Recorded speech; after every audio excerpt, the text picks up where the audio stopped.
Mystery of Dwarka. दोस्तों, यूं तो श्री कृष्ण का साम्राज्य इस धरती पर ही नहीं बल्कि मनुष्य के दिल में भी है। लेकिन आज हम आपको श्री कृष्ण के उस अदृश्य साम्राज्य के दर्शन कराने वाले हैं, जहां अभी कुछ दिनों पहले हमारे देश के प्रधानमंत्री श्री मोदी जी गए थे, तथा जो धरती की सतह पर नहीं बल्कि समुद्र की गहराइयों की रेत में लिपटा है, जहां कभी श्री कृष्ण का साम्राज्य हुआ करता था, जहां का कण कण श्री कृष्ण लीलाओं का साक्षी था।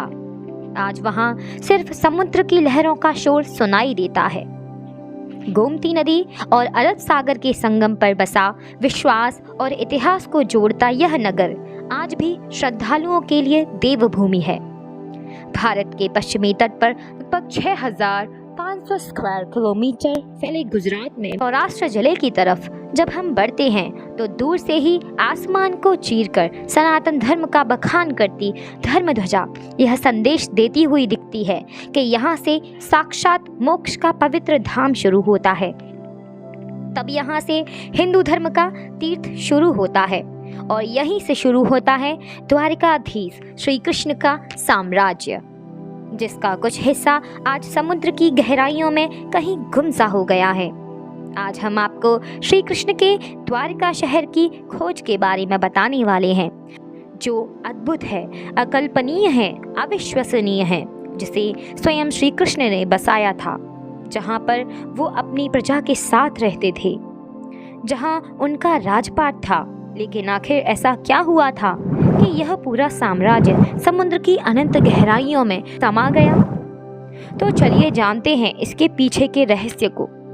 ये न केवल धार्मिक रूप से बल्कि पुरातात्विक रूप से भी महत्वपूर्ण है। गुजरात राज्य में सौराष्ट्र राजद्वीप के पश्चिमी सिरे में स्थित द्वारका धामों में से एक और यात्रा के लिए 7 शहरों में से एक है। हालांकि द्वारिका की ऐतिहासिक भूमि रहस्य में डूबी हुई है। इसकी पौराणिक पृष्ठभूमि को देखें तो हम पाएंगे भगवान विष्णु के 8वें अवतार श्री कृष्ण ने इसे बनाया था। श्रीमद् भागवत के पवित्र ग्रंथ के अनुसार श्री कृष्ण का जन्म मथुरा में हुआ था, लेकिन उनके पिता वासुदेव उनकी सुरक्षा को ध्यान में रखते हुए उन्हें गोकुल ले आए, जहां उनका पालन पोषण हुआ, जहां वो गोपियों और श्री राधा के साथ रास लीला रचाते बड़े हुए। वहीं पर उन्होंने अपने मामा और मथुरा के क्रूर राजा कंस का वध किया।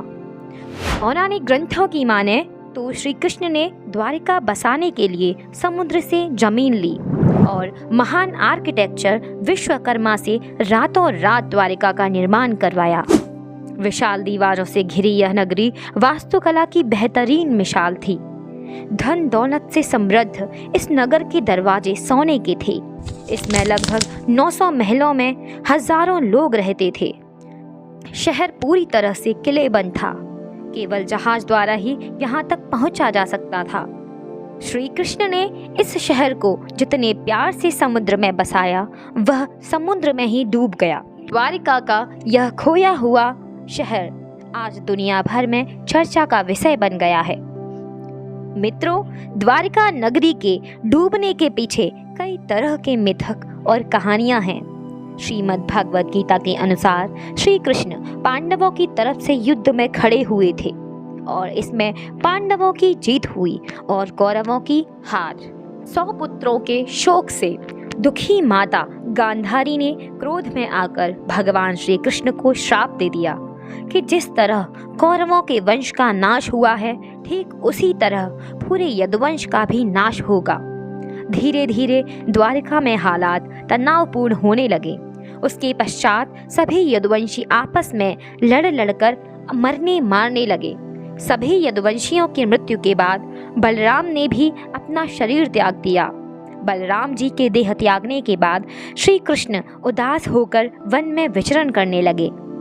घूमते घूमते वे एक स्थान पर बैठ गए और माता गांधारी द्वारा दिए गए श्राप के बारे में विचरण करने लगे और फिर एक पेड़ की छांव में बैठ गए। उसी समय जरा नामक शिकारी वहां शिकार करने के लिए आया। उसका बाण भगवान श्री कृष्ण के पैर में आकर लगा जिसने दूर से उनके पैर के अंगूठे को हिरण का मुख समझकर बाण चला दिया।